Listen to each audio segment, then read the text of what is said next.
Welcome back. Let's get right into it. It's been a while, but today's cigar is the Crazy Alice by Deadwood. If you haven't come across these Deadwood cigars, they've got a bit of a cult following, and this one stands out with its cool pyramid shape, so let's get started.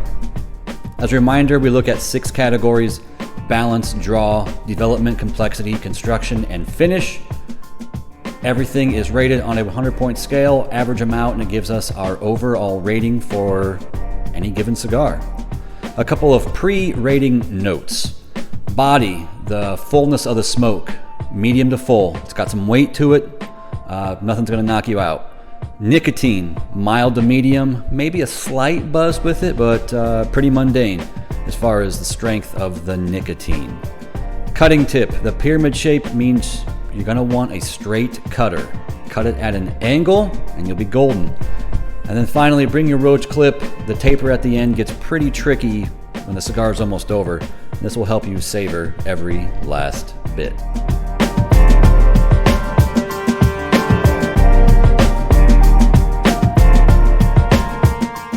First up, balance. This is all about how well the flavors play together.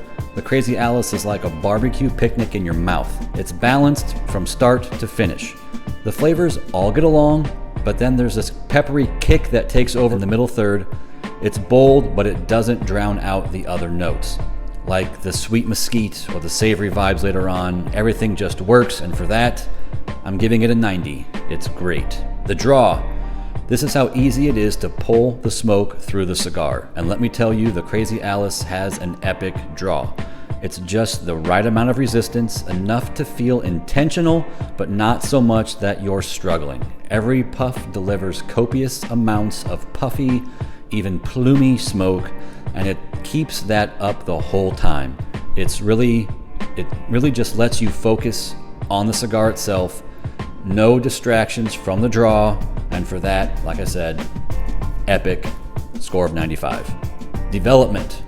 This is how the flavors evolve as you smoke. The Crazy Alice takes you on a nice little journey. In the first third, you get this sweet mesquite barbecue flavor like you're at a cookout. Then moving on to the second third, the mesquite steps back and pepper comes forward. And then by the final third, the pepper fades out again. It turns into a smooth, mild, savory smoke. It's not a wild ride, but it's enough to keep things interesting.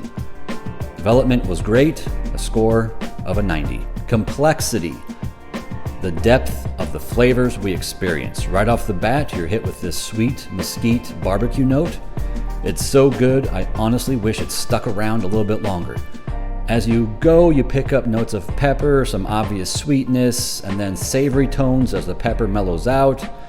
In the final third, the sweetness gets subdued and you get these light touches of mesquite again.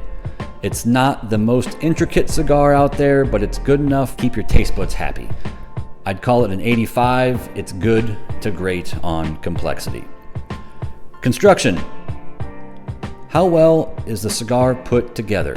I ran the Crazy Alice through my 2 sit tests. Essentially, can it stay lit if I don't puff on it for 2 minutes? This, mimics the time if you might be chatting with another cigar smoker or sipping on some whiskey and you're not just puffing on it constantly. Either way, Crazy Alice passed both sit tests. It has no problem staying lit. Also, it self-corrects improper burns. I always, when I'm reviewing a cigar, improperly light a cigar, maybe light the upper corner of the foot only, and I want to see that cigar correct itself and burn evenly. This one did just that. The only hiccup is that the ash doesn't hold on too well. It's a little bit flaky, flakes off, and the ash just might drop when you least expect it. So keep an ashtray nearby. Still solid at an 87. Good to great construction. The finish.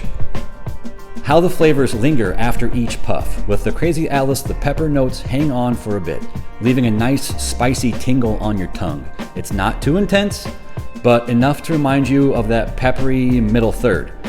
There's also a subtle sweetness that kind of lingers alongside of it, keeping things balanced and pleasant. It's clean, satisfying finish that doesn't overstay its welcome. For that, it gets an 85, good to great finish.